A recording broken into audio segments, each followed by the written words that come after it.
अजूनही ते आपल्या कविता लिहित राहिले, अजूनही आपल्या काय बातम्या आपले आर्टिकल्स आहेत ते लिहित राहिले,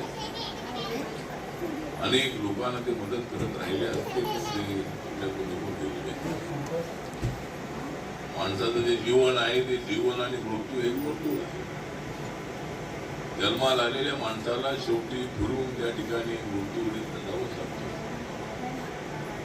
आणि लक्ष्मण अभंगे यांचं जे कुटुंब आहे,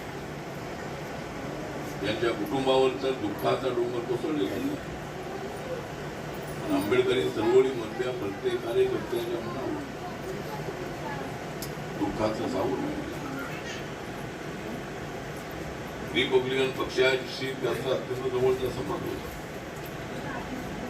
त्यानंतरच्या काळामध्ये तर सगळे नोकरीला असणारे अनेक कर्मचारी आपल्यासोबत होते. रेल्वेमध्ये काम करणारा प्रत्येक कर्मचारी पॅन्थरच्या चळवळीला पाठिंबा देतो.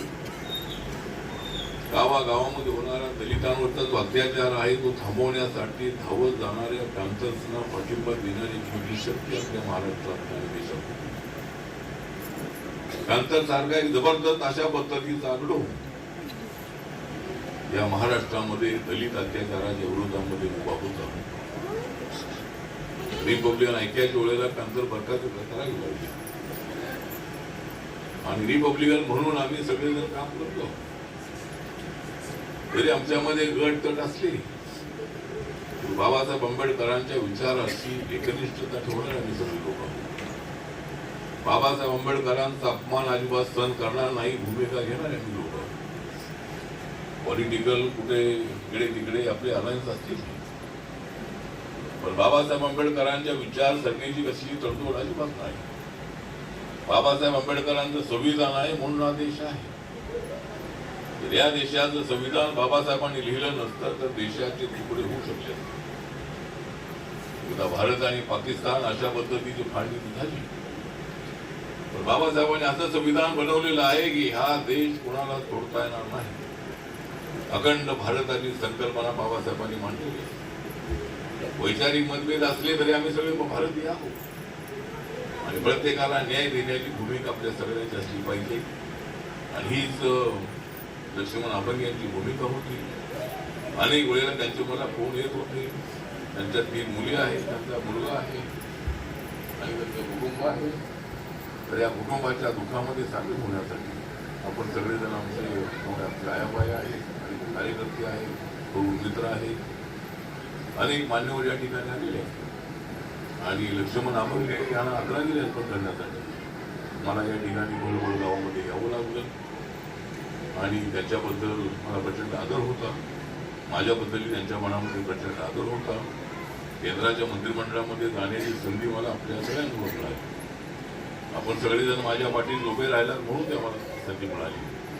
आणि लक्ष्मण अभंगेसारखा एक झंझावात होता, वैचारिक झंझावात होता, तो माझ्या पाठीशी होता. त्यामुळं मला ही संधी मिळाली. आज या ठिकाणी आपण सगळे दुःखदंत करणारे लक्ष्मण अभंगे यांना आदरांजली अर्पण करण्यासाठी आलेलो आहोत.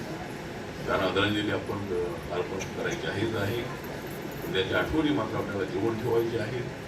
जरी लक्ष्मण अभंगे गेले असले तरी ते आपल्यामध्ये सातत्याने जिवंत असतील. त्यांच्या कविता आहेत, त्यांनी लिहिलेले आर्टिकल्स आहेत, त्यांच्या आठवणी आहेत, ते आपल्या मनामध्ये काय उद्या राहणार आहे. आणि म्हणून आज इथे आपण सगळे मोठ्या संख्येनं या ठिकाणी आलेले आहात. आमच्या मॅडमने सांगितलं की सगळ्या रिपब्लिकन पक्षाच्या लोकांनी एकत्र आलं पाहिजे. तर एकत्र सगळे येत असतील तर माझी तर तयारी आहे. पण आम्ही ठीक आहे, म्हणजे एकत्र सगळे आले तर माझी तर तयारी आहे, पण आम्ही एकत्र राहत नाही अशा पद्धतीची परिस्थिती आहे. त्यामुळे एकत्र आपण आलं पाहिजे. ज्यावेळेला रिपब्लिकन पक्ष एकत्र येईल त्यावेळेला माझा गट बरखास्त करून नक्कीच मी त्यामध्ये सामील होईल. ही सरी त्यांना लक्ष्मण देण्याचा संधी ठरेल. आणि आज या ठिकाणी आपलं जे माझा जो खासदार फंड आहे त्याच्यातून लक्ष्मण अभंगे यांच्या नावाने आता ऑल ओव्हर जो आहे तो या ठिकाणी आपल्याला करायचं असेल तर सांगा. त्यासाठी मला 20 लाख रुपये जे आहे माझ्या फंडातून देईन आणि लक्ष्मण अभंगे यांच्या नावाने आपण तो कॉल सुरुवातीच्या प्रसंगी सांगतो आणि आपण सगळेजण या त्यांचं त्याबद्दल आपण आभार व्यक्त करतो.